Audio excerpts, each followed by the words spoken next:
Oh, okay. Hello and welcome to Heresy Hammer. Today I'll be hosting, and with me is the ever beautiful Rob, Hello. also known as at Miniatures. How are you today? Yeah, good, good. Good. I've been painting some Dark Angels of late. Played some ZM last night with the new Siege of Cthonia rules with Paul, Oh, Mark, and nice. Tom, who live locally.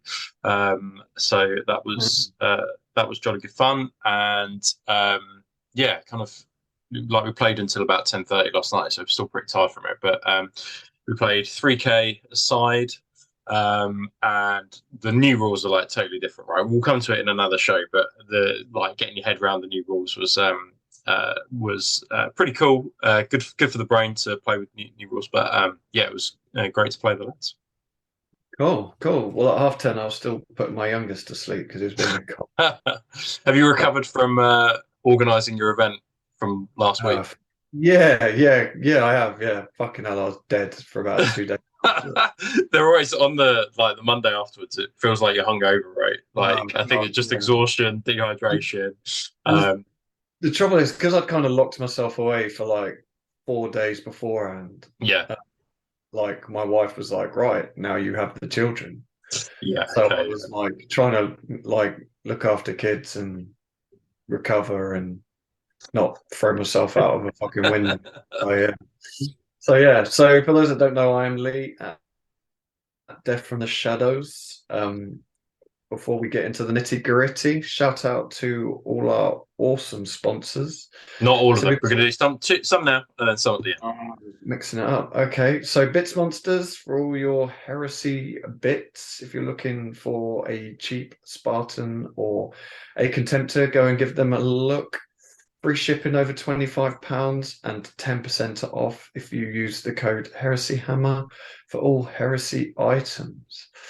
Gator 3D, for those that attended my event, you will have got some awesome prints provided by Gator 3D, and I will be tapping them up at some point because some of the heads are pretty sexy and will work well for some of my recon marines. So go check him out, Gator 3D, on Instagram and Facebook. But today we will be talking about the Cthonia campaign from the new Siege of Cthonia Black Book that was released. Did it go pre-order last week? Yeah, well, last week and then it's come out this weekend, or the weekend just gone. But what I guess like our rationale behind this, Lee, is also like I've seen a few people online and a few articles that mainly focus on the rules, right? And Right. although we will do shows on the rules, one of the best bits, and 50% of the book is just about the Cthonia campaign. Yeah, Uh, I mean, I've, for those watching, like, I've literally been trying, trying to fucking read it this morning. it's a tome Um, right there. There's so many not pages that to much of to it get through. fluff. Yeah, yeah. Yeah. It is a hark back to the original Black Books. Yeah, yeah. So we thought we'd dedicate this show to just looking at the story of the Oh, campaign. So we're almost going to give you, it's almost like, I guess the way to describe it would be a history podcast, which is yeah. that actually we're just going to give a blow by blow account of the narrative of the Siege of Cthonia, go through, look at the characters, and so people can just sit back and relax and enjoy the story. What I'm a bit bummed about, I think, with the campaign, um, is that it's not a novel, like a full size novel, because the story is Right. so cool that it's a shame that they didn't do like a companion novel to go with it. I think because it would have Yeah. been excellent. Yeah. Um, cool. So it's a history show, and we're not historical. Yeah, future history, right? But before we get onto that, go check out our Patreon if you haven't already. You will see a cheeky silhouette of a very, very, very cool model we have had commissioned. It's been designed. Castle. He's a castle crusher, or we haven't Castle Crush decided. is definitely We not haven't a decided the Spartan. name for him. Fortress Master or something. We haven't decided the name for him quite yet. But it's a Um, reward. You can't buy this, right? It's a reward for being part of our Patreon. right, you talk about him quickly. Someone's just knocked on my Yeah, door. no worries. So so our model is that we've got commissioned by Diverging Realm. We had a little sneak peek at it in our last show. So this is for our top tier Patreons who have been subscribed with us for 6 months. And we do our 6th monthly rewards for those guys, or gifts for those guys. We send it out to them. And this time it will be a model. And in order to see the model, you need to join the Patreon. But I'm sure in the coming months we will kind of show our painted versions of him. This will not be for sale. You cannot buy it. We are not selling this model. It is simply a reward for our Patreons who have been signed up with us for 6 months plus. So, and then we'll start going out in September. So you have up until then. Up until September to join to be able to get this model, and then after that it won't be available. Like you can't, so 6 months and September, that's it. And we won't be selling the files either. The files won't be sold. No, it's just the physical model that will be sold on this one. So sign up. You need to be a top tier patron to be able to get this, and we've got 53, I think, top tier patrons at the moment. Who will be receiving this bad boy. Cool. It is fucking awesome as well. Yeah, it looks brilliant. Yeah. So up next, hashtag Heresy Hammer. Rob, you've chosen these up first. Yeah. So 75. Oh. Yeah. Some of the finest UK Blood Angels, right? Like these are superb. Like the man's precision is something else. Like I think all those underlined scratches, right? You kind of like the measure of a person who takes a lot of time over their hobby is somebody who underlines all of their battle damage, and Steve does that. But he's working on kind of quite a lot of armored cohorts for his force at the moment.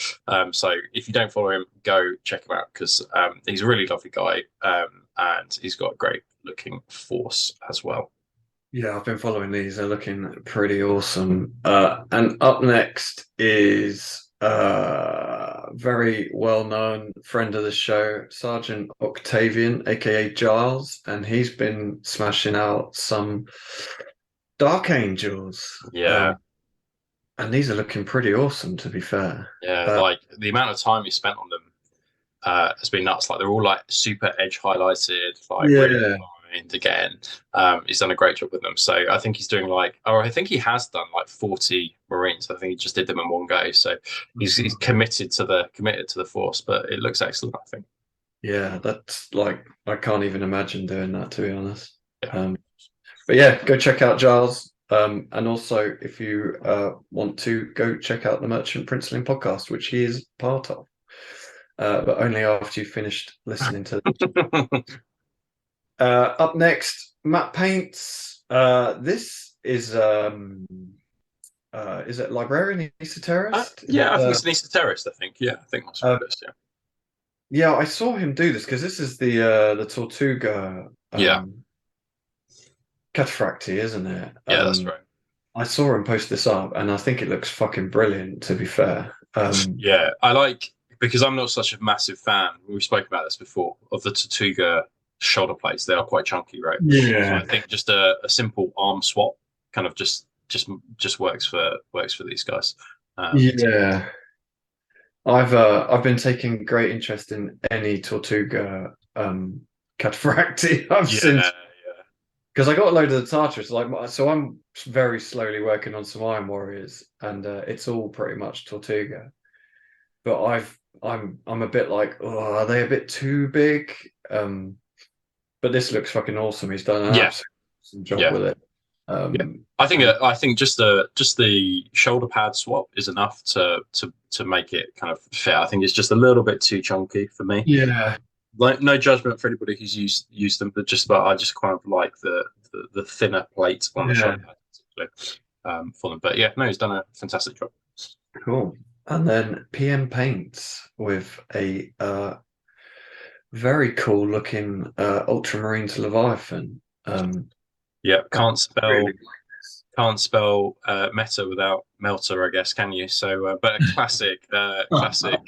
classic combo of siege fist and the cyclone missile launcher. So yeah, the cyclone. The cyclone melter lance. I love the white with Ultramarines, like white helmets It's white knee pads, whatever it is, shoulder pads. I just Yeah, think it's such a classic color, isn't it? Blue and yeah, white. Just yeah. It's brilliant.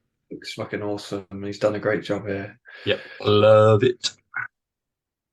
Ah, Oh, so for this one, this is, and I'm sure lots of people know already.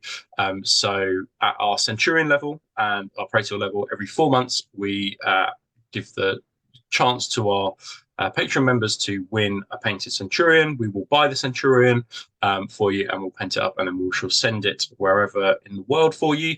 And Eager wanted a librarian, and we discussed the new librarian. He wasn't so keen on it, so I was like, well, we could do the Titus Rubio one, right? And then just paint it up in some Alpha Legion colors. And that's exactly what we did. So we got the Titus Rubio for him, and paint it up in Alpha Legion colors. I had to because he's got kind of like iconography, right. the Inquisition Yeah. sigillite iconography. So I had to fill that in with some milliput, sand it down on the book as well, and then was able to put a transfer over the top. And this is what it looks like so far. So it's not quite finished yet. I've got a few more bits to do, and then I've got the base to finish as well. So I think that will be kind of done in the next. Hopefully by the end of this week, I'll be able to get it all finished. Yeah, I've got in fact a basing course this weekend, so I think that maybe I'll take the base along, finish it there as an example of how to do like rocks and stone and things like that. So yeah, but I hope he's pleased with how it's looking. Yeah, it's looking awesome. And it's the model works perfect, doesn't it? I think it's Oh fucking yeah, if yeah. I I think that it's a great alternative to the Mark 6. So I think the Mark 6, the new Mark 6 librarian, it is quite plain, I think, but yeah. I quite like it. But this has some movement to it that works really really well. And you know, you just fill those parts with milliput, sand them down, and he's basically a nondescript librarian for any legion. So. Yeah. Yeah, it looks awesome. And up next is ISITLV Painting Studio, with some very sexy looking Mechanicum. I'm just trying to work out what these little dudes are down the front. Are they objective markers, I I think, think maybe, so, or something? yeah. Yeah, that's pretty cool. Yes, I'm still very Mechanicum curious, to be honest. I do love Mechanicum. Like, there's nothing cooler than killer robots. Yeah, these look great. I think this guy, I think he's Italian. I think he's done a lot of Thousand Suns. So I think this is like an accompanying force Yeah. to that. Um, yeah, they're looking awesome. I definitely like the desert bases as well. Yeah, it's brilliant. Yeah, cool. Have we got any more? I think a couple more, two more, I There you think. go. Yeah, here we go. Last ones. Legion Minis. Well, I am currently working on. Oh fuck! I just broke it. A right. The actual tank. Like Yeah, you haven't played tanks for years, Lee. What's I going on? haven't. This will be the first tank I've done in fuck knows, like 7, 8 years, I think. So Here we go. Slippery slope. The I'm tanks. They're currently so looking good to all and paint. every tank I can find just to see how people have what they've done black or Yeah. It's blue. that's the most fun bit, I think, of doing a scheme. Like the research, the hours of research that goes in about Yeah, how you should do it, is for a always the 50-point model. yeah. But yeah, these are looking awesome. Yeah. Really good. There's like Imperial Fist yellow. I'm not a fan of Imperial Fist. I don't really particularly love their fluff. They're just like the goody two shoes of the Heresy, aren't they? But the scheme looks fucking brilliant. The yellow and black just looks brilliant with the white symbol. Yeah, yeah, And they he's look great. yeah, Yeah, awesome. Legion Minis has, because we talk quite often. And I think he's used a lot of the tutorials that I've done for Okay. the Imperial Fist and things like that. So I think that Yeah. this was done with like a pink underlay. So I did a tutorial about that a little while ago, and they've come out great. They've come out really, really good. So much so that if Legion Minis wants to join Meadows Miniatures and do some work for me, then I think he can. But speaking about other commissioned studios, we've got Red Eagle Studio, who's been doing some lovely Blood Yeah. Angel. Awesome. So whoever has commissioned this force is going to be a very proud owner of one of the finest Blood Angels forces, I think, in the UK. Yeah. So there's a little bit of battle damage here and there, but it's definitely more like precise. very kind of I guess like heavy metal in terms of its you know, like his edge highlighting and things like that. But I think that Yeah. Red Eagle has a particular style. But they just I reckon as an entire force.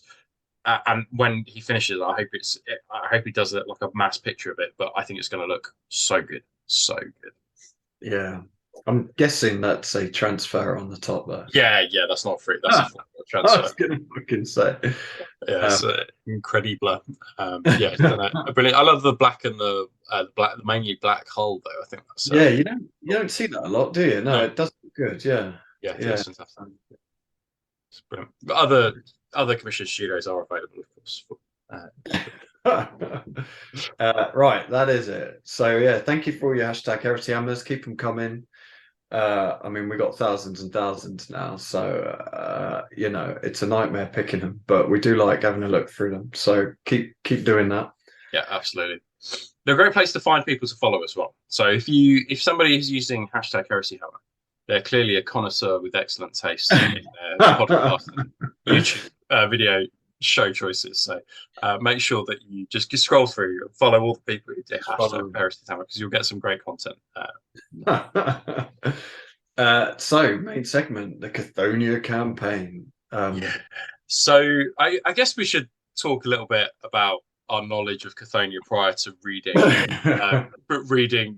the Siege book. So what did you understand of Cthonia before reading the book, Lee? Like, what's your background knowledge of like? So my knowledge of Cthonia prior to reading this is there you go.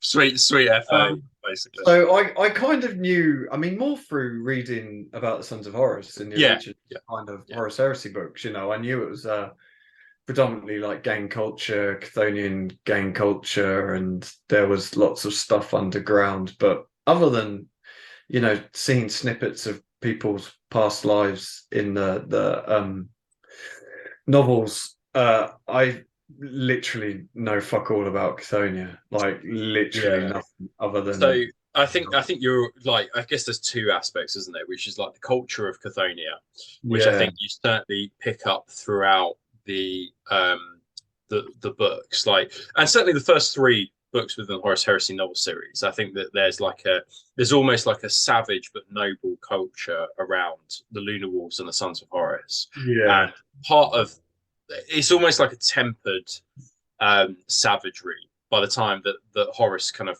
takes over. By the time they're on the Crusade, like you've got this kind of this savagery underneath that you get to the sense with the Justarian and the Catchin and Reavers, but you get the sense that there's also like a nobility about it, and certainly you get that from Loken's character, and then that's kind of like juxtaposed with Calisekadon and Abaddon's character as well. And as the heresy kind of continues over that 7-year period, you get the sense that the nobility kind of gets put to one side, and they start to and almost like the you know, as the loyalty to the Imperium kind of wanes, you know, they're trying to replace that culture with something, and the most obvious choice would be the gangs of Cthonia. Now, I'd always, from what I'd read, I kind of had assumed it was like an underground city, like they've got massive like infrastructure underground, but it's basically, in my head, it's similar to Mandalore with the Clone Wars series, which is basically like nobody's on the surface and everybody's underground or whatever. But it's not like that, actually. There are cities on the ground. It's just that there are underground kind of complexes. But what I hadn't realized either was this, you know, the huge amounts of resources that come with Cthonia as well. So I knew that it was a world where the Sons of Horus and the Lunar Wolves recruited from. So there was clearly massive manpower there. But from the Siege of Cthonia book, you get the sense that it's also quite rich in resources as well, which I hadn't kind of I hadn't kind of understood. But I think that we also are missing quite a lot of information in terms of Horus's time on Cthonia. We don't have a lot of information about his time on Cthonia in the ways that we kind of might do with say with like Mortari, right? We know from the Black Library novels, we know an awful lot about his time with Barbarous, and the struggles that he went through against his father. Yeah. But we don't have that similar kind of thing with Horus. So I think the Siege of Cthonia campaign book was great to fill in some of those gaps. We don't have loads of them, but you get a sense of a culture um, of Cthonia, which we haven't experienced before. And then one of the tragic things for the Sons of Horus, I guess, is that the Imperial Fist kind of take this culture and use it to their own ends, which is quite a weird kind of, it is that idea that it's the good guys warping the culture of the bad guys it's not something you get just in literature and science fiction novels a whole lot. So it was an interesting concept to see kind of unravel within the campaign. But again, that kind of leads back to the desperation of the loyalists. Yeah, They're running out of resources. They know, the end is coming, and they're just kind of doing everything and anything in their power. yeah. I guess that's a good point. That deal with the devil that they're kind of making, isn't it? Which is that they're kind of like, well, we by any means we will win this war, and part of that is using basically a traitor homeworld in order to recruit our. But then I guess that had been done previously. When you read stuff about the Emperor on Terra, when the Unification Wars, and you had like the Emperor's children, which would be taken from all the nobility of people they'd beaten. So it's kind of been done before, but then you look at those legions and think, well, yeah, exactly. It's interesting that like that by any means kind of necessary, I think, is throughout this, and certainly when the Dark Angels appear at the end of the story, I think that's certainly something that around the Siege of Cthonia that certainly comes out. But should we have a look at the two main? Well, I was just going to. Oh yeah, sorry, go for it. That I was going to ask is, and excuse my ignorance on this, but for the Siege of Cthonia, did we know anything about it before this? So I think that basically, so for my knowledge of it comes from the main rule book. So there are the main rule book has a big timeline that has a number of elements to it that I don't think that we had known about, and I think essentially that it was created kind of in the lead up to kind of second edition. Right. So the classic examples would be the Siege of Inwit and the Siege of Cthonia, which I don't think we knew too much about or knew anything about, but essentially I think they've been used as devices to help the Games Workshop and Forge World team kind of scaffold their kind of future books around. So it wouldn't surprise me if the next book is like the Siege of Inwit or something like that. Yeah, and it's interesting because I mean, the only thing I'd ever really heard about was the Dark Angels kind of going around destroying all the Traitor Legion home. That's kind of I didn't know anything about this, and I guess that goes back to when we were talking about when we first heard about this book. Excuse me, coming, and we were kind of saying, "Oh, I can't really understand why they haven't gone back to the beginning Istavar." And I mean, this is kind of exactly why they've done it, isn't it? Because it's new. Like this is new. Yeah, we know all the other stuff. Yeah, and I think that's a really good point, right? Because what you've got is a diehard community that will look at a new book and go, "Well, this doesn't compare to the old Black Book. Like, it's not as detailed. It's not as there's not as much in it." And I think that it's just a better decision if they do new things. And actually, I think on balance, having read the fluff around this story and then you guys listening to it today, I actually think it's the right decision because you're not bound by what's already gone, and you can be quite creative in the stories that you make. And this is basically tells a story. But it's a shame that it won't become a story. I mean, I hope it does become a story. I think it'd be great as a novel, a 300-page novel or whatever. But I think that they were probably right on balance not to go back and retread old ground, just because the comparison would always be made. So, and I must say, and I know this is going to be hard to hear for lots of die-hard fans of Alan Bligh, but I felt that the Cthonia campaign element in terms of the storytelling was slightly easier to read and digest than some of the heavier going Black Book Yeah. stuff. Not saying the black books were of worse quality. I'm just saying that it was slightly easier to sort of pick up and read. Whereas I always felt with the black books, you needed like 100% concentration with them. Yeah. As you would really lose. It's a different style of writing. I think you can tell that. Yeah. Cool. Right. Shall we get into it then? Yeah. So let's have a look at our two. I guess our Oh, two main actors uh, of of of the four. So do you want to talk about one of them? What we know. Who do you want to take on? Evander Garius or Varen Asherad? uh, go on. You do the Imperial Fist. You do Garius, and I'll Yeah. talk. So Garrus is a really interesting character. We obviously had a massive lead up around him, but essentially he is a character who is quite brutal, even by the standards of the Great Crusade, and certainly by the standards of the Imperial Fist. You get the sense from him that he's willing to make any and all losses in order to win a victory, which doesn't kind of fit in with the kind of the ethos of the Imperial Fist. And as a result, because of his brutality, because of the way that he fights war, he's clearly a gifted battle commander, as we will see as this kind of episode progresses. But he's kind of treated by his Primarch with disdain because of the military choices he makes, and as a result, I guess he's got this kind of like deep insecurity, and he wants to constantly prove himself to Dawn. So some of the decisions that he ultimately makes throughout the Siege of Terror campaign are rooted in the fact that he's trying to constantly impress Dawn, and this is a motivator, but also kind of his one of his undermining features. As a character throughout the story. So gifted, but he's got flaws, right? And yeah, a very interesting character. And I guess we'll see more in a bit. But how about Varen? What can you tell us about Varen? Not a lot.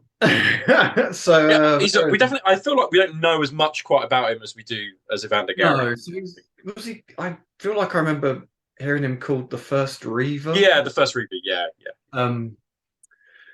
And essentially he's a veteran, and he goes back to this kind of core of the Legion that want to kind of what's the word? Keep the Legion how it was almost. They see these new inducti being brought into the Legion. They see the Legion, kind of being mass produced, and although they're keeping the ways of Cthonia, they don't really feel like it's almost like a cheap imitation, don't they, of the original Yeah, Cthonia. and you get the sense that they don't like this. The true sons, I guess, is the head of. You get the sense that they don't like how many of their brethren are sort of dabbling in the warp as well. Yeah, and it does a really good job in the book of kind of explaining how the Legion has changed, since Horus has been tainted by the warp, and it talks about like Erebus and his effect on the Legion, and how they've basically kind of basically describes them turning into what is now in 40k Chaos Space Marines. And you've got this kind of core of veterans that want to keep almost the honor of the kind of warrior way. So when Cthonia is kind of besieged by the Imperial Fists, he's the kind of head guy who's asking Horus to go and break the siege. And there's obviously a core of guys within the Legion that don't really care about Cthonia. They don't see it as a kind of strategic importance, so they kind of like don't waste manpower retaking it. I think so I just, sorry to interrupt me. I think the other one, so the other character we see with this kind of ethos is of course Abaddon from the Siege of Terror books. Abaddon in every book, this theme comes out from Abaddon. And it's not done in a subtle way. It's like a sledgehammer, right? But basically, every single book they say Abaddon does not like the way this war is going.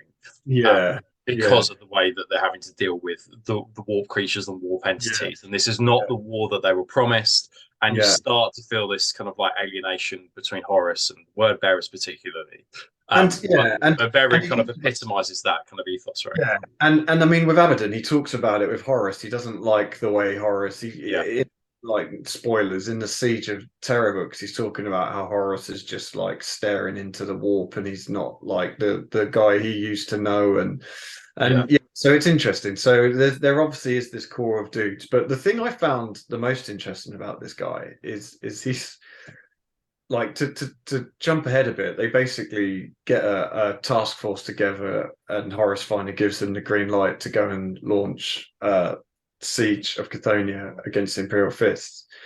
And you have this kind of mismatch of like the veterans, the true sons. You have a load of inducti, but you also have like word bearers, and there's some Alpha Legion thrown in as well. And one thing I noticed with this guy is he's almost a diplomat. He's kind of the opposite yeah, of what he's kind of, you know, people were saying, "Oh, we don't want the word bearers with us; they're always up to no good." And he's kind of like, "Well, they're here. Let them prove themselves on the field of battle." yeah, So it was. I found it quite interesting that Garrus is almost like the hot-headed one, yeah, and Aaron is almost like the diplomat that's kind of, you know, trying to not trying to please, but he has the final say, but he's kind of trying to keep everyone happy in his camp. yeah, So it was interesting, almost kind of twist of how you'd think the two people would be. So yeah, which I enjoy that. I like that. I like that a lot. He's not just your classic Sons of Horus, like I'm just going to go in there and smash everything. yeah, He keeps referring to himself as we're not the world eaters. yeah. Yeah, it's pretty cool. Right, shall we have a look at the next slide, and we'll kind of talk about the first kind of Siege of Cthonia,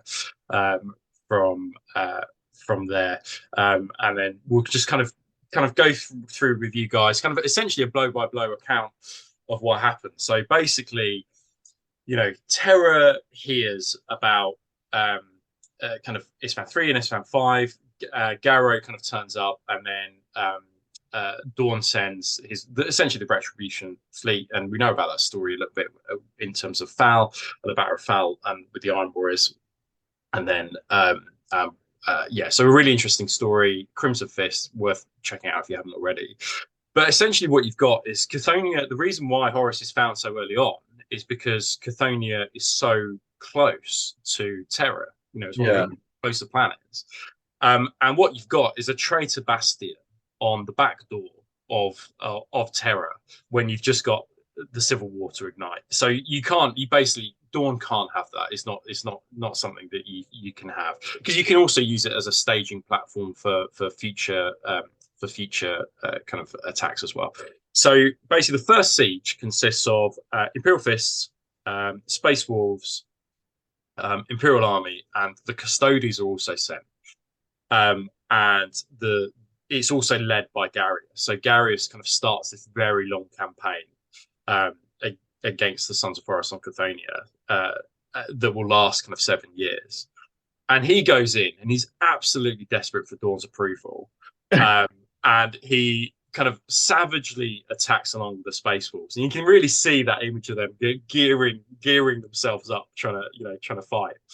yeah, And the Sons of Horus and Word Bearers garrisoned on Cthonia, basically they're overwhelmed completely. They put up a fight. They blow up a lot of the key useful elements of the Lupercal's Gate, which is the main hive city. But essentially, the Imperial Fists and Space Wolves wage a really savage campaign. They lose a lot of men, but they essentially take the planet, or at least they take the surface of the planet, because yeah, the yeah, Sons of Horus and the Word Bearers garrison goes underground. And they're a constant issue for Garius throughout the 7 years while he's kind of on this planet. Spoiler alert, they will play a massive factor later on in the campaign as the campaign draws to a conclusion. But they essentially go underground, so the surface is taken, and there's a great moment in the book where it describes 7 Leviathan dreadnoughts smashing yeah, down the walls of Lupercal's Gate in order to get in. But the Black Throne that Lupercal sat in on Cthonia is essentially taken, and the first kind of siege of Cthonia kind of concludes from there. But what you've got is a traitor homeworld that they need to subdue. So should we move to the next slide from here? I can't actually see you on this one. My computer's having a moment again. So Yeah, no, I've mine's got being the a bit. I've got the PowerPoint in front of me. But so loop it, just you want to kind of inspire the people of Cthonia, right? And the first thing that they do is they call Lupercal's Gate. They rename it Traitor's Gate. So you try and inspire the people of this planet to be on your side. And have you got this emblem of the fact that you come from a planet of traitors? But Garius is essentially, because of the way in which he prosecuted the war, Dawn again is particularly unhappy with him because he's like, you've lost so many Imperial Fists and Space Force here completely needlessly in this reckless campaign that you've waged. You are going to be appointed the kind of essentially the governor of this planet as punishment, because I just don't want to see you, because yet again you've done exactly what I hate about you, which is you've waged a really bloody campaign. So he's kind of forced to take over rulership of the planet. He becomes known as the Tyrant of Cthonia. So you can kind of see what kind of rule he kind of the kind of rule that he kind of brings in. But Cthonia at this point is essentially completely stripped of resources. It's completely stripped for manpower. You've got the people of Cthonia being used for labor, used for thralls, and also the use for legion inducti as well. Now, we know from the Black Novels that the process of training legionaries is a very, very slow and arduous one. But what happens in the Horus Heresy is that the process is essentially speeded up. You've got flash indoctrination in order to persuade these inducti through essentially to fight with the legion that they're kind of co-opted by, but they're trained very, very quickly, and the fists take on thousands of their own kind of Chthonian inducti as well. But on top of that, what you then have is this kind of over the 7-year period that they're there, you then have forces kind of being drip fed into Cthonia of loyalists. So you've got people, if we just go to the next slide, please. You've got people fleeing Talon after it was completely fucked, coming to Cthonia. You've got Titans that are already there, so there are already Titans on the planet, but you've got Titans being landed on there. You've got rogue traders there. You've got mech forces there. And then surprisingly, you've got this force of Thousand Sons. Now, they don't necessarily call themselves Thousand Sons, but they call themselves the 15th Legion. And essentially what's happened is that they kind of, in penance for what happened at Prospero, go back to Terra. They're then kind of, scrubbed clean, I guess, or they're made sure they're not impure by the Sisters of Silence. And then they're kind of in the desperation, the Imperium is kind of forced to send them out, and they send them out to Cthonia to join Garius, and Garius is massively distrustful of these traitors. But they've essentially got Sisters of Silence, kind of guardians, I guess, babysitters who go around with, especially to nullify their psychic powers, but essentially to cut off their heads if they do anything untoward. And so you got Cthonia, just this massive melting pot of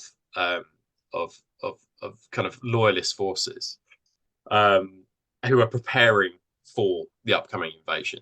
They know that they're coming. They know that Lupercal will come eventually. And if it's not Lupercal himself, essentially we've got a garrison this world and protect it, because we're so close to Terra.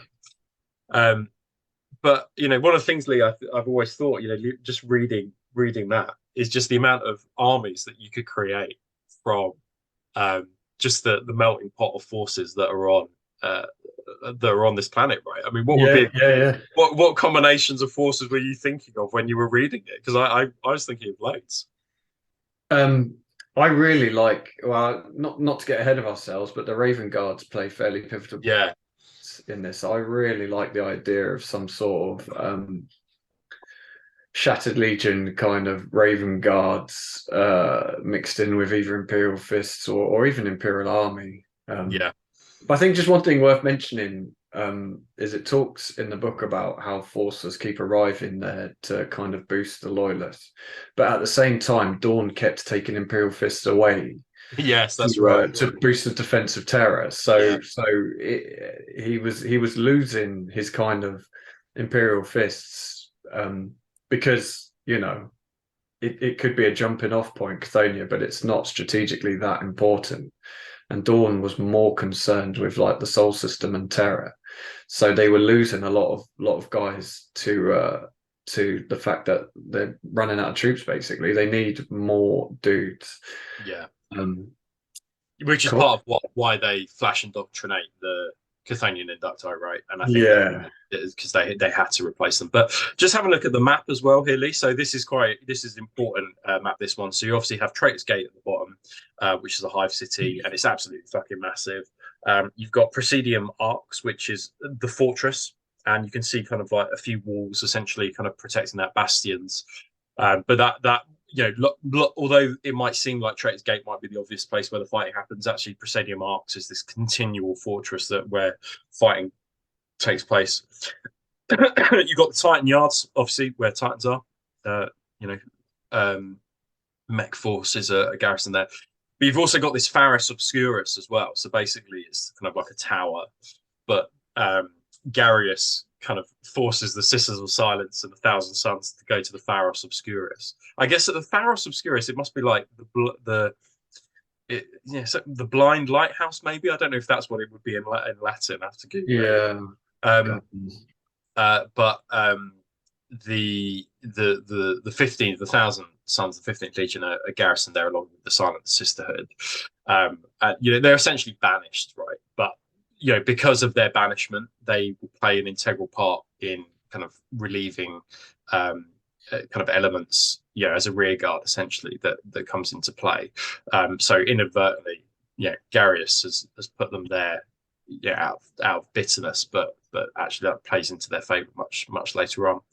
But in terms of the flip side of the I guess the other side of the coin is, of course, the Chthonian side of the coin. So if we flick to the next part, well, just one other thing. You've got the terminal atlas. It's not written of course, no, yeah. That thing that is next to the Titan Yards and the Pharos Obscurus is the terminal atlas. So that's like the heavy unloading. So if you want to unload heavy stuff from orbit, that is like a huge fucking lift going into space, basically, isn't it? Yeah, exactly. Yeah, you're absolutely right. Yeah, of course, I forgot that, but yes, you're absolutely, and that plays a key element later on where So and I really love the idea of this Presidium Arcs. I don't think we've ever read anything like this before, but it's basically a massive fortress that they drop from space, and then it just lands, and it's a fortress which can hold. Well, it says in the books it can hold an entire chapter. So that's fucking ape shit, isn't it? I love the idea that it's like a drop ship fortress, pod fortress. So Imperial Fists. Yeah. Right. So if we hop over to the next slide. So and then this is the other side of the coin, right? And Lee's kind of already touched on much of this, but basically, you've got this sect within the Sons of Horus, which call themselves the True Sons of Cthonia. And exactly as Lee said, they're basically hark back to the original founding of the Legion. This idea of the Chthonian gangs, brutal, savage warfare, but it's still a noble warfare. The idea that kill for the living and kill for the dead kind of thing permeates like their whole ethos. And they were led by Varen. Varen is this kind of first Reaver, which is described as the first Reaver. He's an absolute dick kicker, he's amazing. But basically, he petitions Lupercal to take back Cthonia, and Lupercal's like, okay, yeah, I think it could be useful. Take some Space Marines with you, but the only person who's actually against this is Alfarius. So Alfarius actually says to him, "This is not a good idea. Don't do this." And you can read into that whatever you want to read into that, really, whether it is Alfarius' plans, whether he actually thought that this was a poor idea, whether the forces would be needed on Cthonia. And I think the fact that it's Alfarius doing it, just suggests that there's some sort of like murky, insidious process or thought process behind not sending them. But essentially, you can ignores that. Then Alfarius sends some Alpha Legionnaires. And even that though was kind of like, well, why has he done that? Has he done that because these guys have some nefarious kind of mission that they need to do? So Varen gathers his forces. If we go to the next slide. Just one thing I want to Yeah, say, yeah, just yeah. just with regards to Varen, is it does say kind of in the book that when he petitioned Horus, because he was such a respected kind of veteran, Yeah, that Horus almost couldn't say no to him, which yeah, I think is huge because at this point, Horus is well and truly on the downward spiral of yeah. chaos infused Corruption. lunacy. Yeah, yeah, Um, so this guy's clearly an absolute shit kicker. yeah. Um, And I guess that their position looks fairly strong. This is post or just yeah, after. well, it was that as well. Yeah, They can be. I think they'd already got into the Sol system, hadn't they? So they Well, no, kind I of think that this is basically he petitions him kind of after Beta Garment. So Varen musters his forces at Beta Garment. yeah. And then Horus, they wave and kiss goodbye, and then Horus goes off to Terra, and then Varen goes off to Cthonia. But if we just go to the There's quite a cool bit where he kind of thinks like, Horus is obviously going to win, so I obviously have to win. Like I yeah, have to win because Horus. There was yeah, no kind of we might not win this. It was yeah, literally Horus is off to win, so I have to win this. yeah. That you really get that sense, don't you? Yeah. And yeah, so if we go to the image with the word bearer, if we're not already there, Lee, but essentially they gather the forces of Beat Garment. Varen's flagship is called the Tomb of Gold, which is a really cool Yeah. name. And we won't talk too much about the Orbital War. There is quite a lot about it, but Orbital War isn't my thing, so we won't focus kind of too much about it. But Varen gathers 20,000 legionaries and a number of auxiliary forces to go with them. So that includes mech, led by Archmagus Drakavac, includes 40 Titans, and it also includes kind of cults and militia, Imperial Army, and things like that.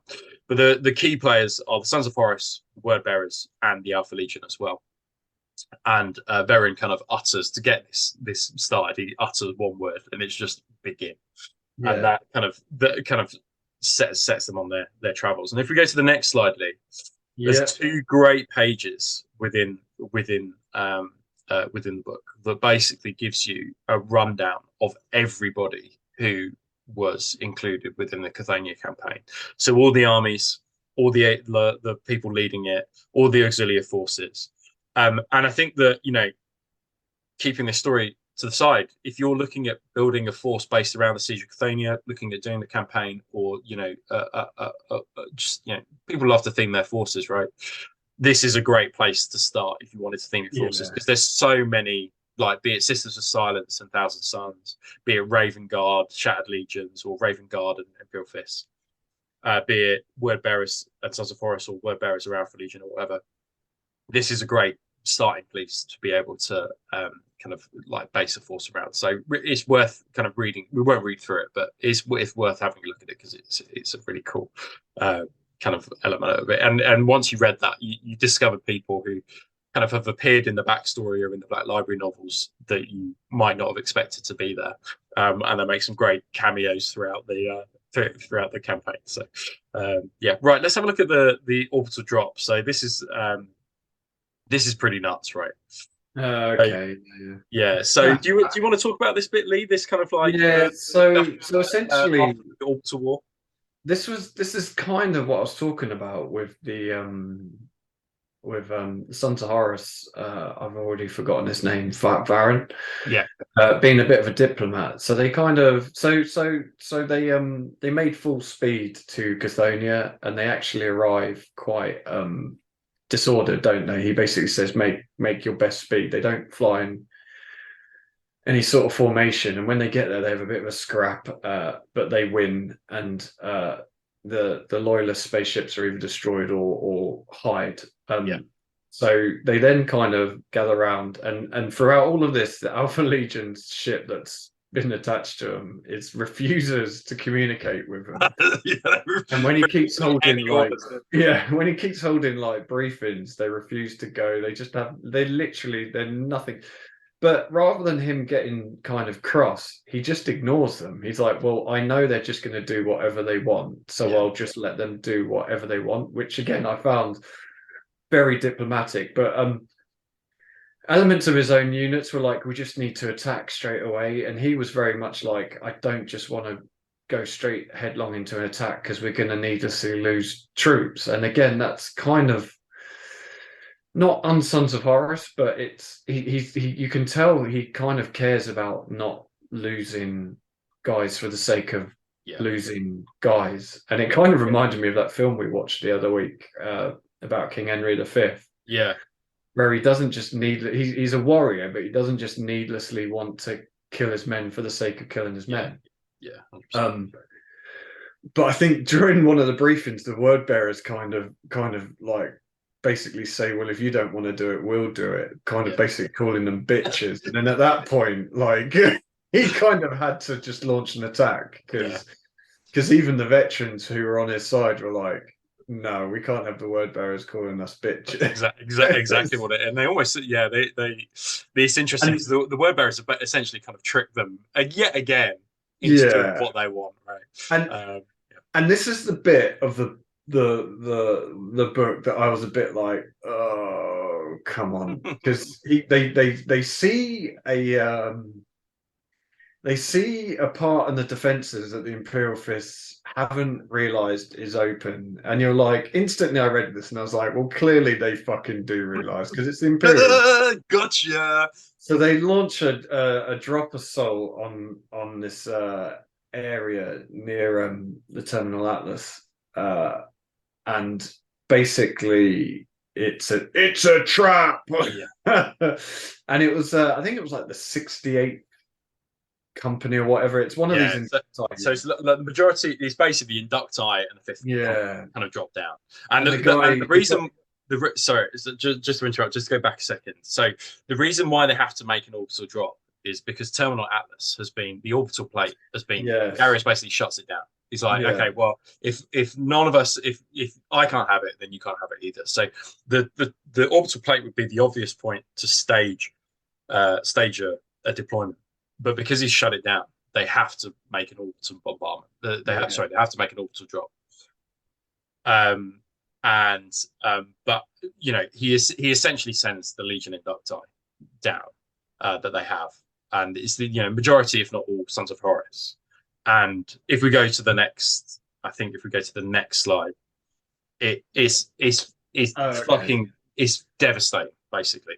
Isn't it, Lee? Do you want to talk about what they land on? So essentially, they thought they'd seen a chink in the defenses. So they launched this drop assault, and it's Chieftain fucking, how do you pronounce that?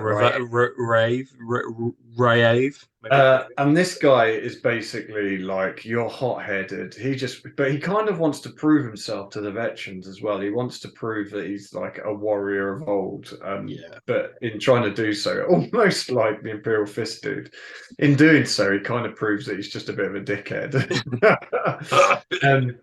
So the Imperial Fists and the Iron Hands. So there's a force of Iron Hands here. They go out and they lay these graviton mines. So as the drop pods are landing, where the kind of thrusters would slow them down before they impact on the ground, the graviton mines just basically drag them towards the planet. So I love the way it describes it. Basically, these mines force the drop pods to hit the planet at full speed.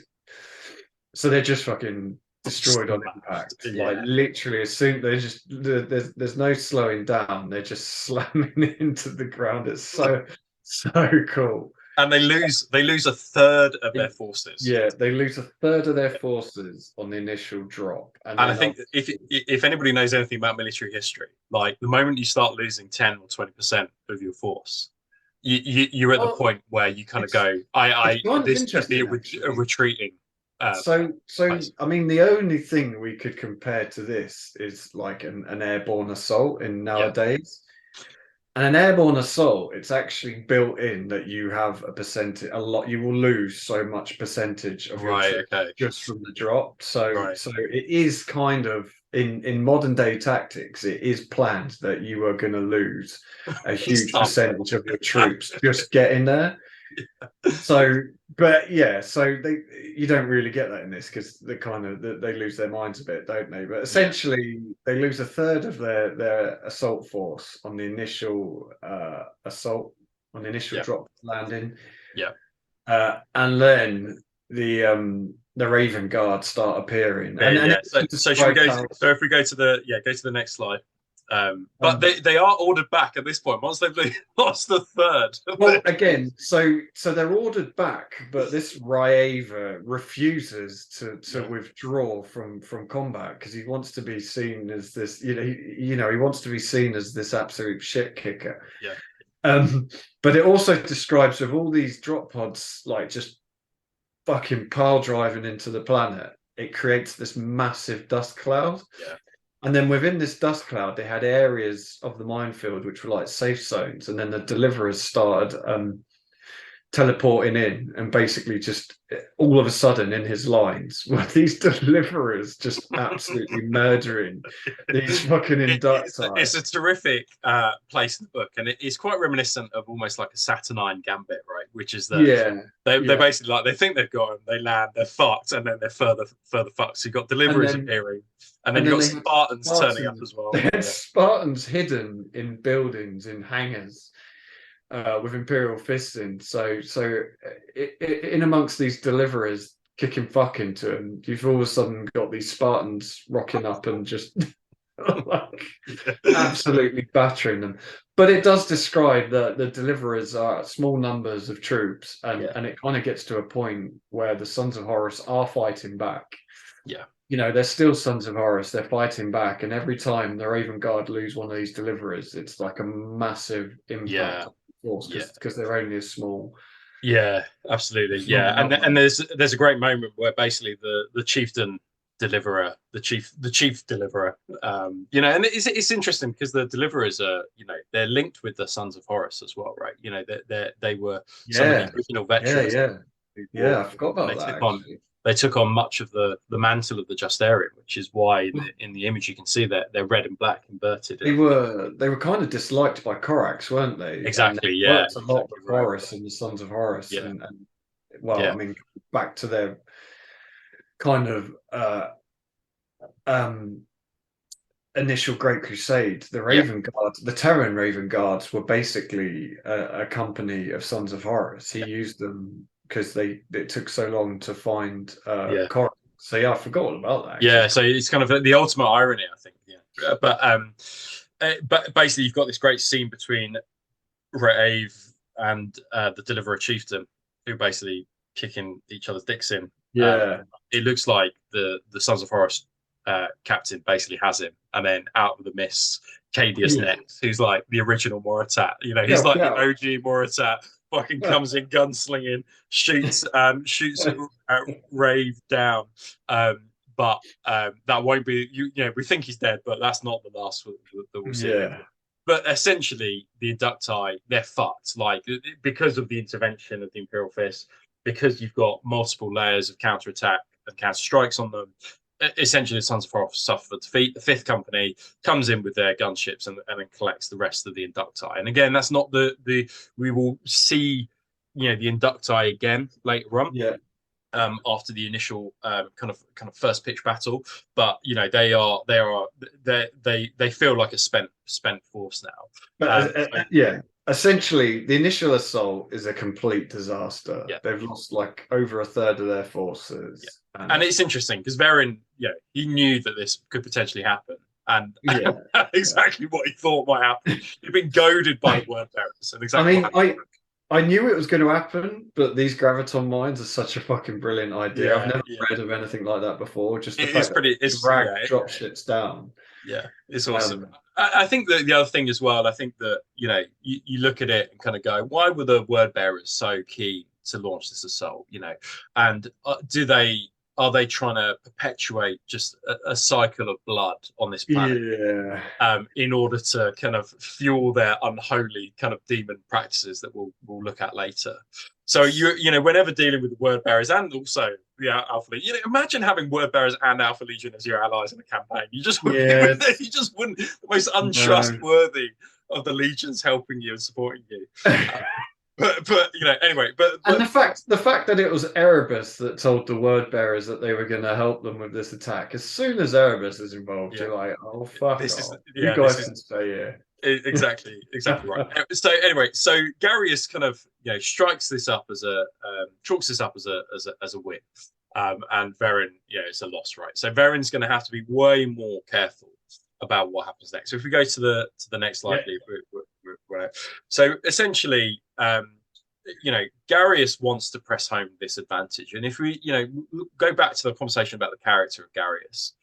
Garius wants to press the advantage. He's quite a bloodthirsty warrior, the Imperial Fist, and he essentially wants to launch an all-out assault.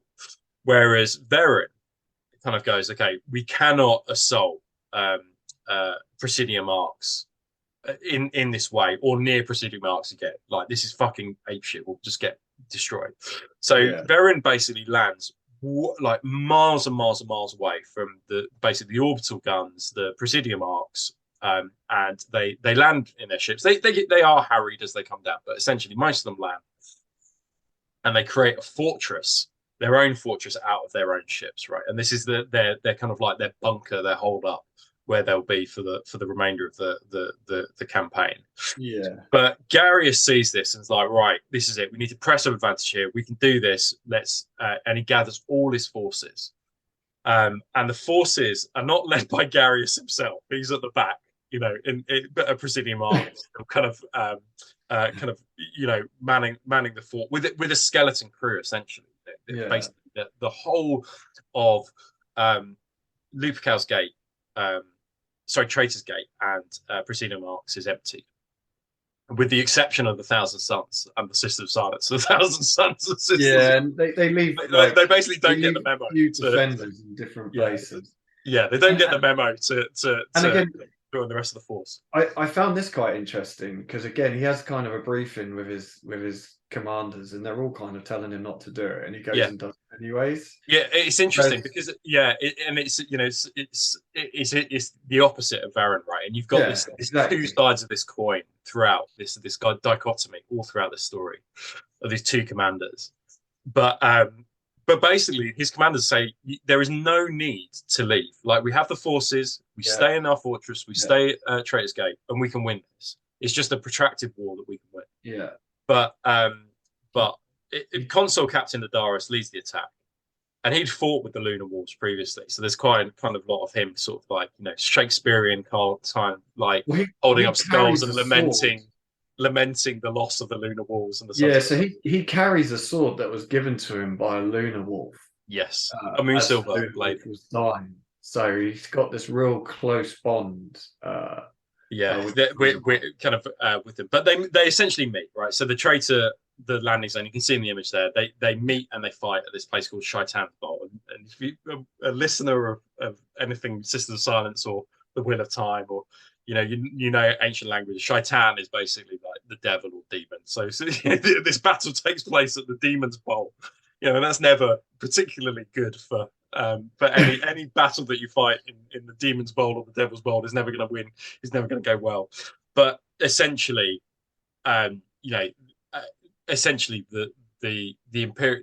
To cut a very long story short, the Imperial Fists and the Loyalist legions get their asses handed to them. So the Traitors, drop down 40 Titans, and the Loyalist legions have only 15, and they absolutely kick their dicks in. And the Loyalists are fucked. And the story is more complicated than that, but essentially have to retreat. So what they thought would be pressing the advantage is not the case. But what I kind of loved about this was the description of the battle. Titans aside, you've got this huge armored elements on both sides. The description of like Kratos within it, and kind of generals and commanders leading out of their Kratos and whatever, linked to the fact that we've got loads of releases for those Decurions and things like that. Yeah, and it describes as well, like the Imperial Fist, because they're going by land, they're kind of, there's elements reaching it first. So you've got like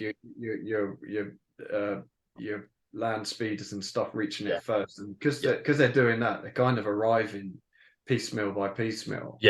Traitors can kind of deal with it a bit at a time. And I think sorry, go for it. It's probably worth mentioning that the battle at Shaitan's Bowl was that the location was actually chosen by the word bearers. I wonder why. which obviously has, Yeah, like esoteric meaning, yeah, and they want the battle to take place there yeah, because they want the blood to flow yeah, in that area. And I really love the way that it's just the classic word bearers. Just by being dickheads and pissing people off, they get what they want, and yeah, this stuff starts happening. yeah. It's But pretty cool. But so if we go to the next slide, meanwhile, while this kind of is going on, and the loyalist forces are basically like, "Fuck, retreat." We've also got kind of not a diversionary tactic, but the inducti are then kind of let loose on Terminal Atlas. And Lee's described kind of like the purpose of Terminal Atlas, and then basically it becomes under siege, and the remnants of the first wave attack the Terminal Atlas, and there are 2,000 Sons of Horus inducti, um, uh, and um, uh, and they attack Terminal Atlas, and because the forces remaining are basically a skeleton crew, right? So you've got 100 yeah, Imperial fists and some solar auxiliaries against 2,000 Sons of Horus. And the walls aren't very tall at Terminal Atlas. They're described as like the height of a Leviathan Dreadnought or whatever. yeah, They aren't big. These aren't massive fortress walls. So the Sons of Horus just attack it, and the Imperial fists are fucked. Like they're basically just about to overrun it. But who should appear in etheric lightning? But but the 15th Legion, from the Pharos Obscurus, and they kind of appear out of the ether, to aid the Imperial Fists, and they kind of hold back this Sons of Horus attack. But what's unusual about the Thousand Sons now, and I'm calling them the Thousand Sons, but they don't actually refer to themselves as the Thousand Sons, but yeah, they've kind of got rid of their iconography of what Magnus had given them and just replaced it with an M, which is the original iconography before they had encountered Magnus. So there's some yeah, cool conversion opportunities, I think, yeah, with Force. But this, the character, the kind of the Praetor is Saul Contep, who's kind of seeking redemption, and kind of defends Terminal Atlas. So they managed to salvage what could have been a very bad situation. But one thing that I would describe, and one thing that's mentioned in the book, and I really liked this, was the fact that there are no winners in Legion Wars. Like Legion Wars, when they fight against each other, just leave utter devastation. For yeah, every legionary that goes down, another legionary will go down, right? And so there are never any winners. It's just all this all-out war. They just can't afford to do it. There will be nothing left of the Imperium if they fight in this manner. So from there, the war kind of takes a different turn. They've bloodied each other. Both sides have basically chalked up a victory, but they know that neither side now can do another assault in the way that they have tried to do an assault. So you've got this kind of weird scenario where we go into a kind of like a protracted month long kind of war, but the war happens in different places. So if we just go to the next slide, yeah, so it kind of enters like this new phase of skirmishes and raids. So the Raven Guard and the Shattered Legions go and fight the Alpha Legion in the north, and you have this kind of war between Caedius Nex and Incursus. So we haven't mentioned Incursus yet, but Incursus is the commander of the Alpha Legion forces. And again, you've got this situation where, because Incursus has been given this particular name, you're like, oh, could it be Omicron? Or could it be Alpharius or whoever, or is he just literally a general, and then so you've got those guys fighting in the north. And then what you also have is this kind of like this underworld war that starts to take place as well. So the Thousand Sons and the Sisters of Silence enter the underworld, but what they're confronted by is Mechanicum. And there are amazing. Have you read this bit yet? this is pretty much. I got up to just before this, so I kind of read the bit where you can step back and I'll let you tell. Yeah. I'll tell the story. So basically, what you've got is these amazing scenes where Archmage Dracovac, whatever he's called, kind of sends in his automata. The what are the ones the like the insectile kind of ones, the Vorax. So he's got automata roaming around these underground tunnels in Cthonia, and Thousand Sons and Sisters of Silence are both trying to kind of like fend them off. But this is a tactic that they'll use time and time again. And there's some amazing scenes later on where they fill termites with automata and then just like get them to come out of the ground, and then Nice. sort of these automata kind of like come out. So I don't know if you can take automata in Termites No, yet, I but don't think so. it may be a thing that might happen in the future. But no one can afford an all-out assault. I think that's the most important thing here, is that basically the Verin and Garius recognise that nobody can win this in an assault. So they've got to fight in a different way. So a month goes by, and if we just go to the next slide, actually, Yeah. there's some great images of kind of on the left-hand side is the kind of like the northern campaign. So we've got Alpha Legion, and I'm just going to pause it there because I think the door just rung. So give me a second. I'll just cool. What we've got is kind of two great images of the battle. So on the left hand side, we've got the northern kind of campaign, and the battles that take place between the Alpha Legion and the Raven Guard in particular. You've got this Cadius Nex and in Cursus kind of like battle that takes place, and then on the right hand side, you can see it says the automata infested passageways that the Thousand Sons and the Sister of Silence were kind of ordered to kind of sort out, which is quite cool. I think quite a cool concept, and it takes place throughout this kind of like month-long siege. So let's have a look at the next slide, because this is where things start to kind of hot up really, and quite a lot takes place in quite a short amount of time. So after a month, and after kind of probing kind of the lines, basically Verin kind of sees an opportunity to hit the central bastion, which is that because they're having to fight this campaign in the north and in the south, the loyalist forces, that they see that there's an opportunity in the central bastion could be a way in. And you've got this map here of the Sons of Horus kind of assault, essentially, and where a battle takes place, because it looks like kind of, that's where they're weakest. So they essentially, the Sons of Horus, after a month, decide to assault. They take the initial outpost very, very quickly. They know that they need to move fast because they don't want word to get back to the Garius. So they hit it hard and they hit it fast. So the Sons of Horus think here, okay, we're onto something. If we just keep this momentum, then we could potentially make a full out attack. Let's just go to the next one, Pete. But then, as they're kind of assaulting the central bastion, dozens of subterranean detonations take place. And all around the lines of this bastion, but also at the back in the command centers of the Sons of Horus. The Sons of Horus kind of camp. And Verin hasn't really played a full-on frontal assault role too much, nor has Garius. Right. Well, now they do. So basically, these detonations take place, and out of these detonations come the loyalists. So they basically mine the tunnels. They're in the tunnels, and then they explode. Yeah, that's cool as fuck. And then they come out, and they kind of launch an attack. So they knew. And Garius, and this is, I think, Garius is a bit of a complete dickhead. But one of the things I would say about Garius is that, he's got a lot of tactical acumen, because he kind of planted these seeds for Verin to kind of think that they could take the opportunity with this weakened bastion, this line in the perimeter of Presidium Arcs. Right. They did it on purpose, basically. It was essentially to kind of lull them into the attack, and then the attackers become trapped.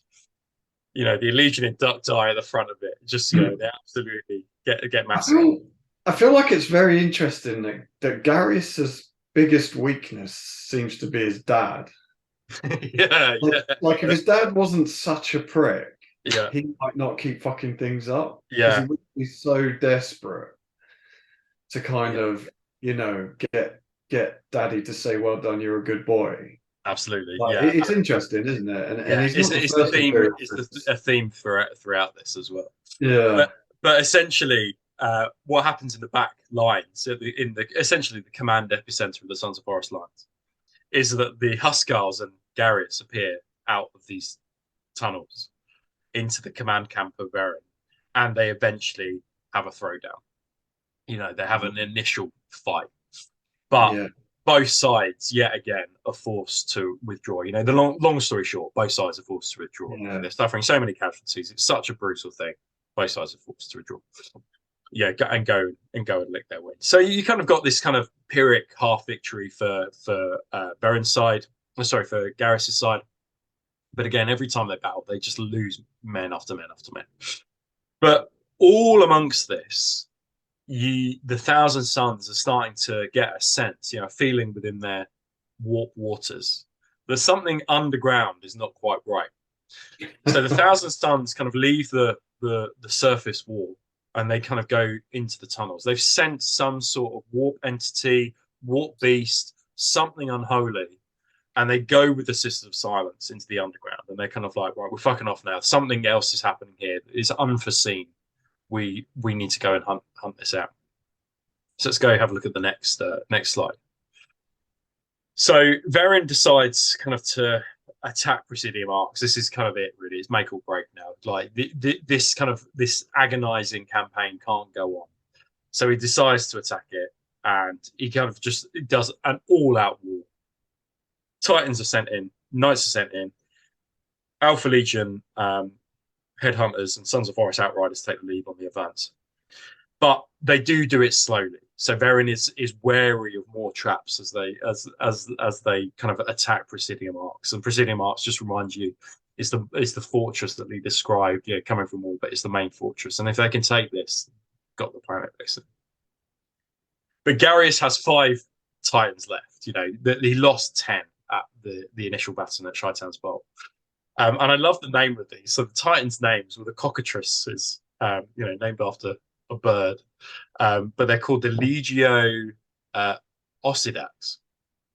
And basically, the guns of Traitor's Gates and Presidium Arcs kept the forces of the War Master at bay. But there's this inevitability about the whole thing, and Garrus is forced to send in the 5 Titans left to kind of like just prevent the coming in. But the guns are doing what they need them to do. Essentially, they're essentially these are massive walls. This is not like Atlas. These are massively walled places, Traitor's Gates and Presidium Arcs. So they're managing to hold them back. But I think the moment the Titans get involved, it starts to change. So if we have a look at the next slide. So while this kind of surface war happens, we kind of cut to, at the same time, the Thousand Sons and the Sisters of Silence, and they've kind of gone deep into the caverns of Cthonia. And remember, about half an hour, 40 minutes ago, Lee, we said that in the initial wave of attacking the first siege, we had these Sons of Horus and Word Bearers go underground, and they were kind of like being a bit of a nuisance for Garrus. Well, these guys come back because what they've secretly been doing is making sort of unholy alliances with kind of demonic warp spawn. And there are demons down there, but there are also absolutely blood-mad inducti. So the Sons of Horus and the Word Bearers from the first siege that had hidden have also been secretly recruiting. But because of the Word Bearers there, they've been kind of like twisting these inducti. And they're complete sort of hellspawn, blood-mad army. And the Thousand Sons have kind of like stumbled upon this. You can kind of get this scene where they're kind of like looking down at this like pit or whatever, filled with them, and they're like, "Fuck!" Like they know they're old Indiana Jones film. Yeah, that's exactly what it is. But luckily, because they're obviously with the Sisters of Silence, so the Sisters of Silence have masked the presence of the Thousand Sons, so nobody notices them. They keep hidden. But the Thousand Sons are kind of like, well, this is not. Although this is a bad thing, this is not the thing we're sensing. There is something worse down in these tunnels than this. So they manage to hide, and this blood-ravening inducti swarm travels to the surface, and they will eventually join the surface war. So we'll talk about that in a bit. But the Thousand Sons and the Null Maidens continue to kind of like go into to kind of travel into the tunnels to see what else is there. So cut back to the surface war, And we've now got Traitor's Gate. So Traitor's Gate, we haven't kind of spoken too much about it, but it's obviously where the Black Throne of Lupercal is. But there's absolute treachery at Traitor's Gate. Just like in William King's original Horus Heresy story in White Wolf, the guns of the militia, of the PDF forces of Cthonia, are turned upon the Imperial fists at Traitor's Gate, and they start gunning them down. Now these are, they're basically taken by surprise, essentially. Yeah. They are essentially the Space Marines. They manage to hold their own, but the subgates to the underworld at Cthonia are opened, and the frenzied inducti that have just kind of traveled past 1,000 suns are let loose on Traitor's Gate. And this is fucking madness. It's absolute madness. Like Imperial Fist being fucking torn to shred by the claws of these warp spawn inducti. And they're completely fucked. So Garrus is kind of forced to make a decision here, which is that he can't afford to lose Traitor's Gate. Because if he loses it, he's being attacked on multiple sides. So he's going to have to deal with Traitor's Gate while also fighting at Presidium Arc. So he's forced to split his forces. But because of this, the Loyalist defense essentially sort of collapses. Like the writings on the wall. You got the last stand of the Deliverers, Presidium Arcs or whatever. And the whole situation is now fucked because the militia forces basically turn and let these inducti into the city. So let's have a look at the next one. So, and at this moment, this is where the 5 cockatrices Titans are told by Garrus to fight, but they're beaten. The writing's on the wall here. This is it. It's game over. So Presidium Arcs is taken, and Archmagus Dracovic is left in charge of Presidium Arcs. And Garrus is now fucked off. He's like, fuck, our fortress is gone. That's it. Presidium Arcs is taken. Let's everybody retreat, and we'll all retreat to Traitor's Gate. We'll go back to the Hive City. Because that's going to be their bastion of last stand. But Archmagus Dracovic is left in charge. And then Veren, who we haven't really seen apart from this one battle in the command kind of tents, goes to reclaim the Black Throne of Cthonia. And at this point, I think we should take a break and then find out what happens next.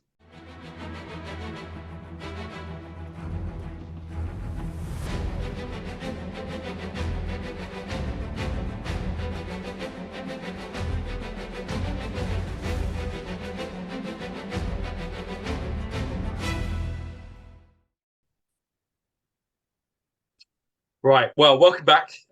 So I hope you enjoyed that little advert and a bit of suspense. So we had left it with Veren going back to reclaim the Black Throne on behalf of Lupercal. Garrus is now back at Traitor's Gate, Hive City. The rest of the forces of the Imperial Fist are traveling back there.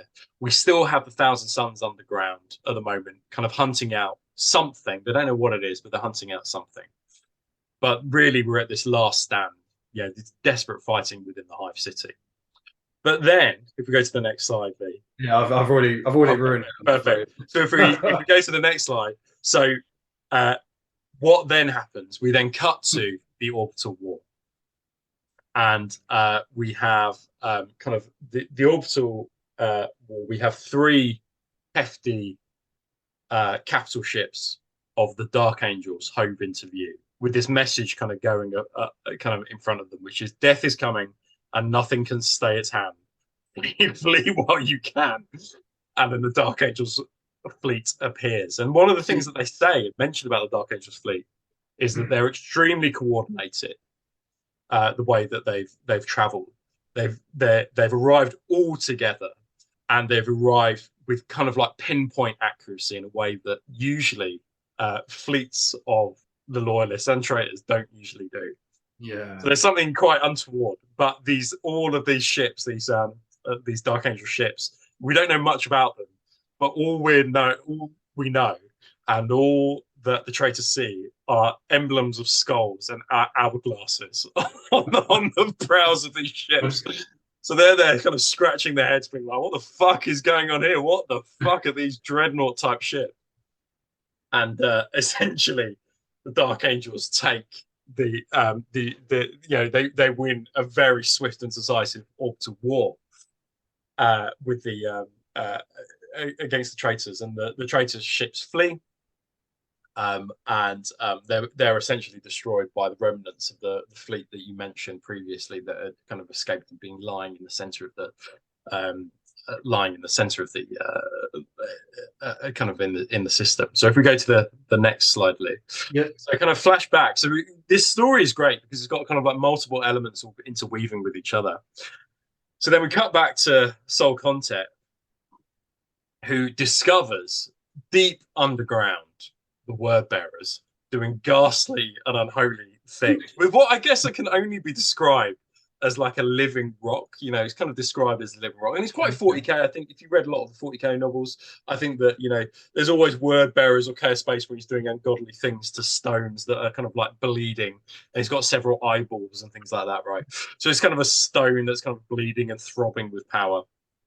And these kind of rituals are being led by Praetor Mordecai, and he's kind of doing something with the final blood seal, right?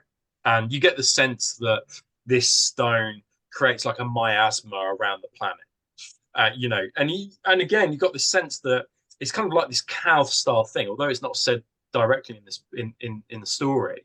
You've got such a overwhelming kind of like blood-maddened planet on both sides, or armies on both sides. There's just the planet is kind of like a cesspit of the war. So you don't really know what the word bearers are ultimately trying to achieve. But as the Thousand Suns head towards this stone and the word bearers, you know, many of them start to suffer the flesh change because of the warp powers there. Okay. But Soul Concept basically targets the stone and destroys it. But as this kind of rift opens in the warp, demons start to pour out of this kind of like this warp rift. So now you've got Dark Angels, fucking word bearers, demons from below.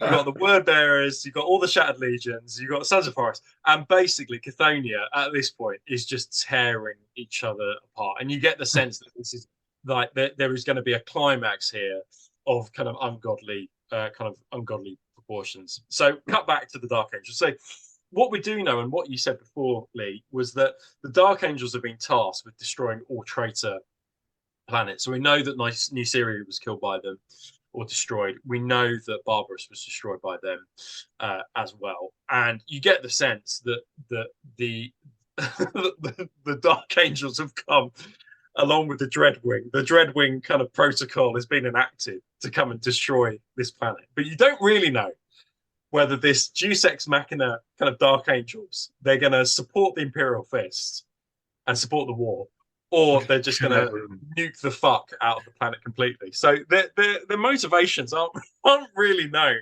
But what we do know is definitely this kind of Deus Ex Machina thing, right? Where it's kind of the Dark Angels there to essentially kind of like tie up quite nicely the story. So it appears they win the orbital fight, as we said. And then Marduk Sedras, who is the leader of the forces, and a really awesome model, but he's the leader of the 23rd Order, I think. Or yeah, I'd have to double check that, but I think he's the leader of the 23rd Order. But he is the Eschaton, right? He is Dreadwing personified, and he is here to enact the Lion's will. And I put this in because I thought it was great. So he said, "We are judgment come at last. We offer one chance only. Cease all conflict and leave the planet. Stand against us and die, or flee and bear witness to the rewards of treachery. We are death of worlds, and this is the Eschaton." So a really like totally awesome thing. But they basically, both the Imperial Fists, you know, the Loyalists and the traitors, they say, "You need to leave here now. We are here to claim this planet and destroy it." But Daddy's come and he's pissed. Yeah. And you get the sense that Marduk Sedras will not, he won't even be persuaded by the Loyalists to help them. It's kind of like he's here to enact the Lion's will. Eschaton has been kind of enacted, and this is his one thing that he's going to do, and it's exactly what happens. So they drop the Dark Angels drop. They take the Traitor landing zone. So those ships that we described near Shaitan's Bowl, where they kind of made a fortress out of ships. Okay. They kind of do. They drop assault that. They fucking destroy the fuck out of it. You know, guns raining down. And they completely destroy the Sons of Horus kind of ships that are landed on the planet and the bulk carriers that landed. So you know, this is really the beginning of the end. But Terminal Atlas is also taken by the Dark Angels. Now, Terminal Atlas is going to be pivotal. But what is also at Terminal Atlas is an influx of demons as well. So the demons are there, and the Dark Angels essentially take on the demons. But they also any kind of Sons of Horus or Traitor legions they come across, they slaughter. But also they don't respond to Garrus's messages. So Garrus is there being like, "Help us! We need help! Come, please!" And the Dark Angels just ignore all communication. Now they don't overtly kind of go around hunting Imperial fists, but if they get in the way, you get the sense that the Dark Angels would take them down, and I think they did on a number of times. Actually, you know, they tried to force the Imperial Fist to retreat rather than kill them, but they were not going to be stopped in enacting the Lions, the Lions will. So if we go to the next slide, so Presidium Arcs is a mess. Sons is basically now we've got demons kind of hoved into view. So we've got Sons of Horus versus demons versus Imperial Fist. So it's like this three-way melange. Oh, interesting. So you know, when you read it, there's no coherence now to any of the fighting at Presidium Arcs. It's just bloody slaughter. And Garrus, as I said before, retreats to Traitor's Gate. Demons have arrived, and you know, the Sons of Horus essentially hold the hive. And then Sons of Horus basically blow up half the city. They're kind of like, fuck this, we're going to blow this up. You know, this is going to help us to beat the Imperial Fist by blowing up all the civilians that are there.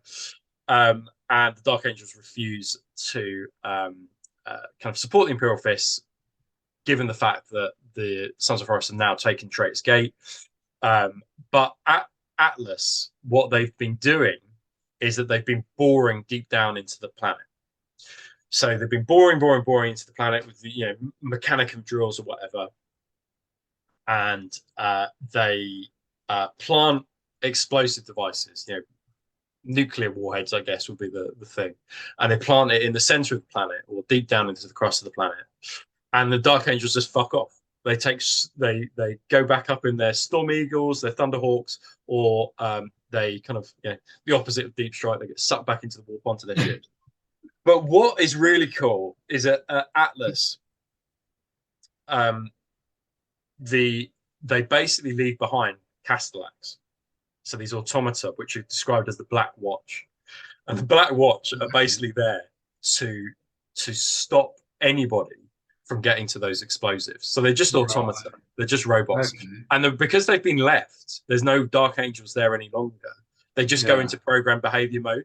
So they're just there guarding these passages and these doorways, and into the bore, into the earth.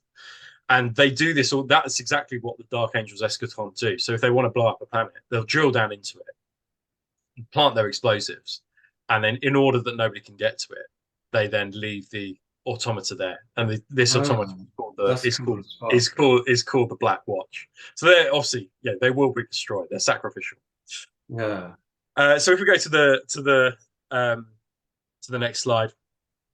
So it's all been leading to this, right? So Garrus basically reaches the hall. So he goes in with his strike team, with his Huskarls, because he's obviously fled to Traitor's Gate after losing Presidium Arcs. And they go, and Garrus and Verin, they meet again, and they fight kind of in the hall where the Black Throne is. Meanwhile, Cedras is on his ship, on these capital dreadnought class ships, and he's just like, end it. And then the planet basically starts to kind of implode. Traitor's Gate starts to collapse. Verin and Garrus are having like a brutal brawl. They beat 10 shits out of each other. But it's kind of the best way I could describe it is like the Mountain and the Hound basically fighting Right. King's Landing, Yeah, where this hive city is just like collapsing all around them. yeah. And then they're just totally fucked, basically. Like they eventually this building is so collapsed around them that they can't get to each other to fight.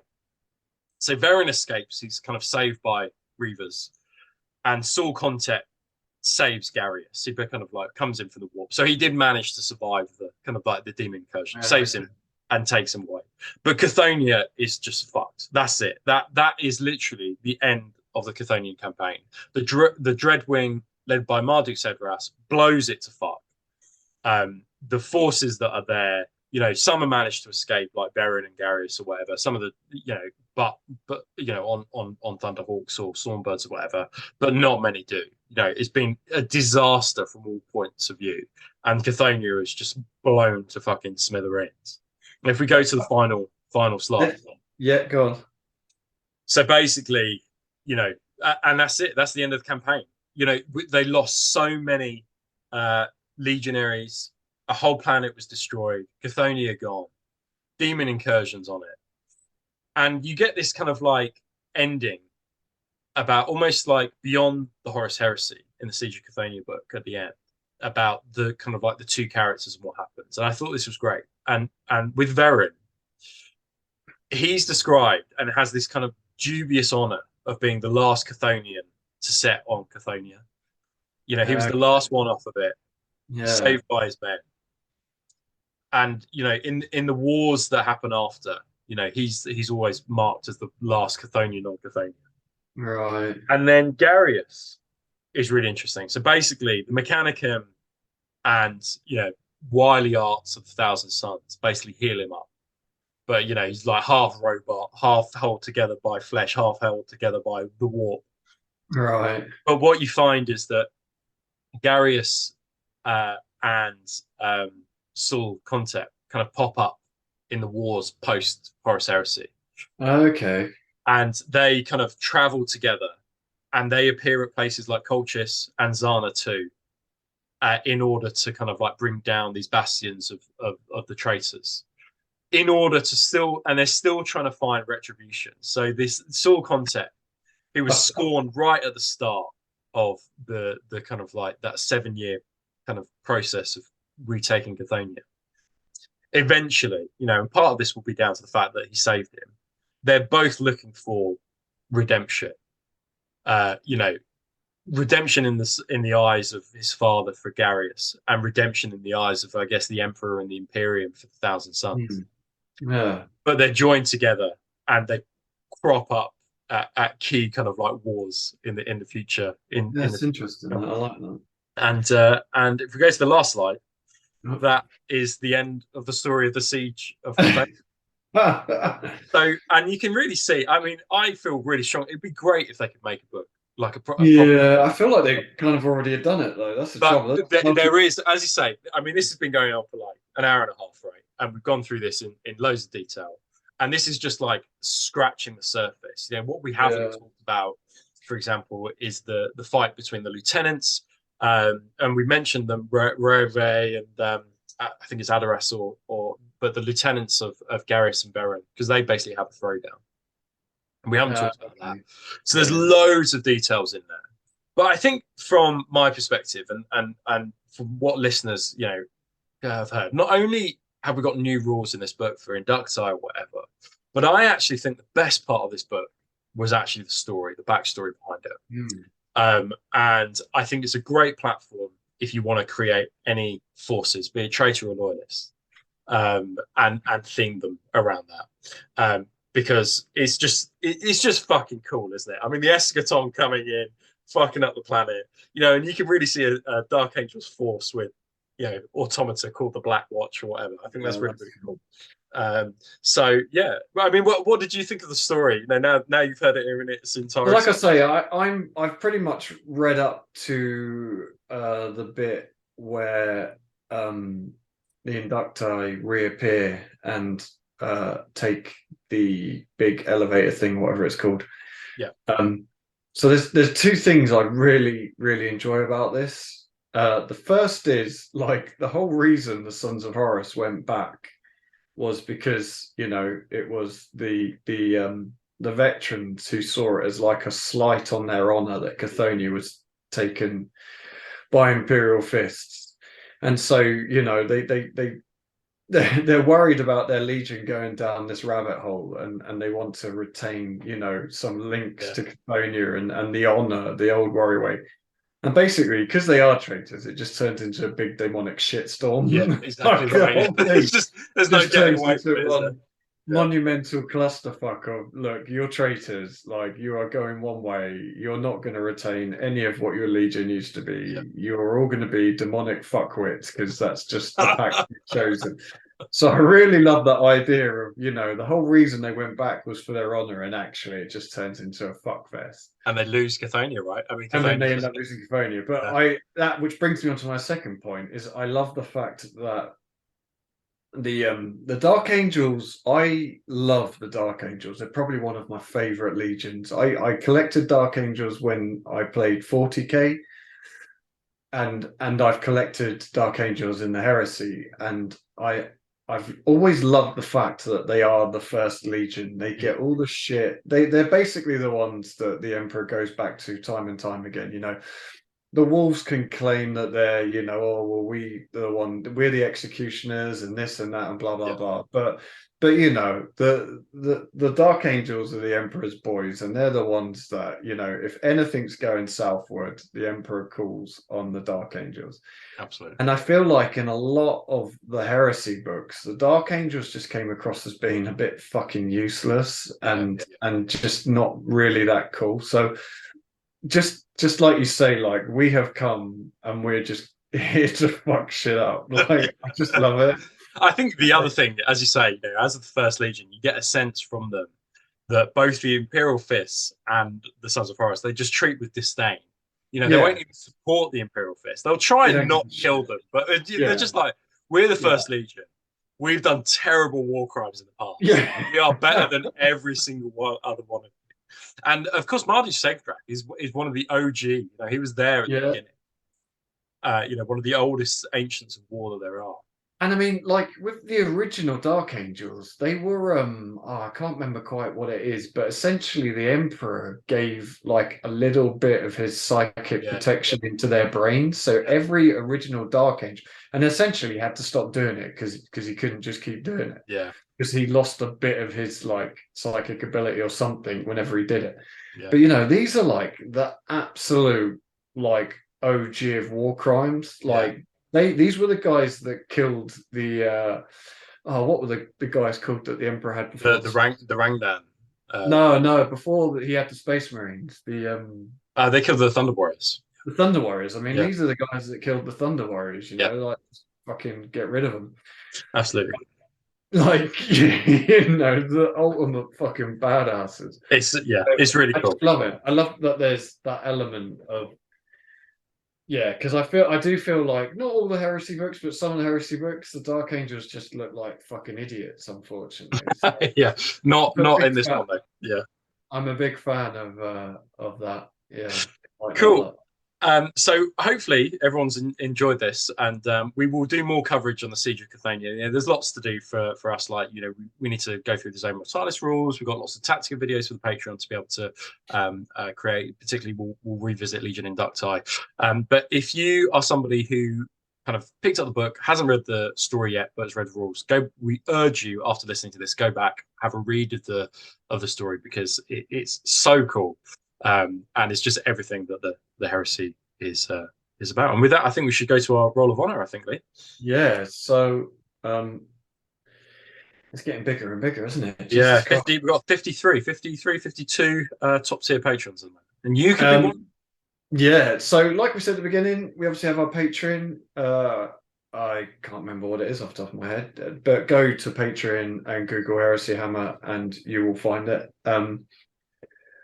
I think when we started this, we kind of didn't really think we'd get like a handful of people, and we would be thankful for that. So, I mean, every week we put a message up on our little chat group saying, "Jesus Christ, have you seen how many patrons we've got?" So, a massive, massive thank you to all of you. And like we kind of alluded to, we've got exciting stuff coming up with the miniature giveaway. So yeah, so for the cost of what is it, £3 Yeah, a £3. month, you get the basic kind of level, and then we have varying levels from there. But yeah, go check it out. Any support that we get kind of goes back into the channel, so it's a massive thank you.